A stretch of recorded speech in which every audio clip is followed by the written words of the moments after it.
आज हम बात करने वाले हैं विभूति भूषण बंद्योपाध्याय की एक क्लासिक बंगाली कहानी के बारे में जिसका नाम है अशरीरी। इसका मतलब है एक ऐसा रक्षक जिसका कोई शरीर नहीं है, एक देहहीन रक्षक। तो सोचिए, कहानी की शुरुआत ही एक अजीब से सवाल से होती है।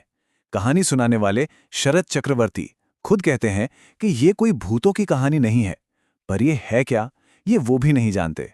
कहते हैं आप सुने और खुद ही तय करें। है ना कमाल की बात? यही तो इसे और भी ज्यादा दिलचस्प बना देता है। तो ये कहानी है शरद चक्रवर्ती की, जो एक्साइज डिपार्टमेंट से रिटायर्ड एक अफसर हैं। वो अपनी जिंदगी का एक ऐसा किस्सा सुनाते हैं, एक ऐसी घटना जो इतनी अजीब और अविश्वसनीय है कि वो आज तक उसे समझ नहीं पाए हैं।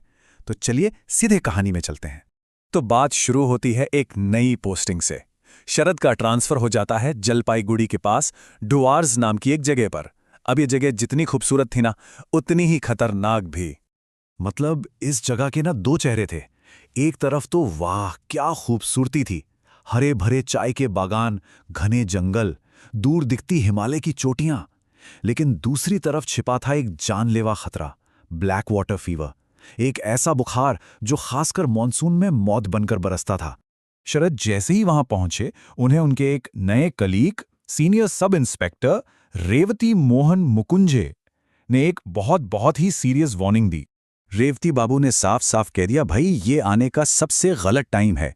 उन्होंने समझाया कि ब्लैक वाटर फीवर हर जगह फैला हुआ है और जो लोग नए आते हैं उन्हें तो ये फौरन पकड़ लेता है और बस बुखार के कुछ दौरे और खेल खत्म। बात को और ज्यादा गंभीर बनाने वाली चीज ये थी कि रेवती बाबू ने खुद अपनी दो बेटियों को इसी बीमारी में खोया था। सोचिए उनकी चेतावनी में कितना दर्द और सच्चाई होगी। शरद ने शुरू में तो काफी सावधानी बरती, लेकिन किस्मत को कुछ और ही मंजूर था। आखिरकार वो भी इस बुखार की पकड़ में आ ही गए। और देखिए, ये बीमारी ना एक अजीब से पैटर्न में आगे बढ़ रही थी। पहली बार काम से लौटने के बाद बुखार चढ़ा, 3 दिन रहा और उतर गया। फिर ठीक 15 दिन बाद बुखार वापस आया, फिर से 3 दिन रहा। लेकिन अगली बार जब 15 दिन बाद बुखार लौटा तो वो मामूली बुखार नहीं था, वो बन चुका था जानलेवा ब्लैक वाटर फीवर। शरद को लगा कि शायद वो सबसे बुरे दौर से निकल गए हैं, लेकिन तभी डॉक्टर ने उनके साथियों को एक ऐसी खबर दी जिसने सबकी उम्मीदें तोड़ दी। पुलिस दारोगा ने आकर शरद बाबू से कहा, डॉक्टर का कहना है कि आपकी हालत बहुत ज्यादा सीरियस है। वो कह रहे हैं कि आपका बचना बहुत मुश्किल है। शरद बाबू, जरा सोचिए उस इंसान पर क्या बीती होगी जिसे लग रहा था कि वो अब ठीक हो रहा है। ये तो एक झटके जैसा था। और बस जैसे ही लोगों ने उन्हें वहां से ले जाने के लिए स्ट्रेचर तैयार किया, ठीक उसी वक्त बुखार का एक आखिरी और सबसे भयानक दौरा उन्हें पड़ा। इसके बाद शरद पूरी तरह से बेहोश हो गए। सबको लगा कि अब बस कुछ ही पलों की बात है, और ये सोचकर हर कोई उन्हें उसी घर में अकेला मरने के लिए छोड़कर चला गया।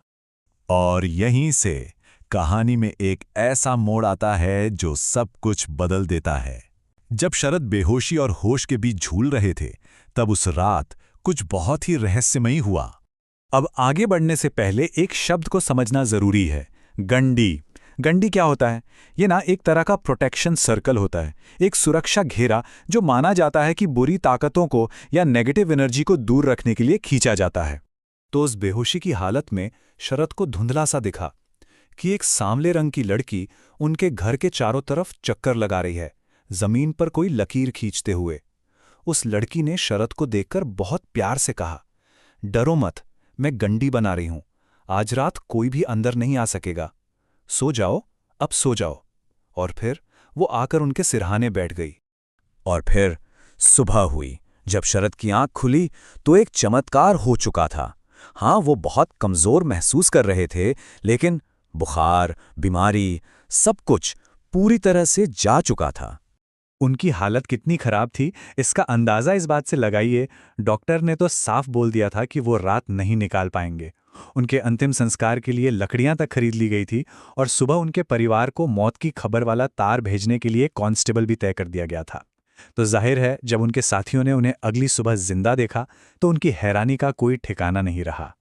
और जो बात सबसे ज्यादा हैरान करती है वो ये है, इस पूरी घटना के बाद शरद चक्रवर्ती उसी घर में, उसी खतरनाक इलाके में अपने रसोइये के साथ पूरे 2 साल और रहे, और इन 2 सालों में उन्हें फिर कभी कोई बीमारी छू तक नहीं पाई। शरद खुद इस बारे में क्या सोचते थे?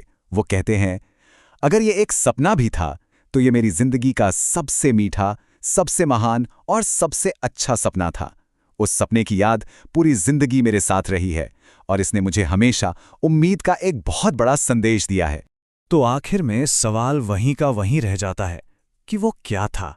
क्या वो सिर्फ एक सपना था, या तेज बुखार में देखा गया कोई वहम, या फिर कुछ और ही था? वो देहहीन रक्षक आखिर कौन था? शायद इस सवाल का जवाब कभी नहीं मिलेगा, और यही इस कहानी को इतना खास बनाता है।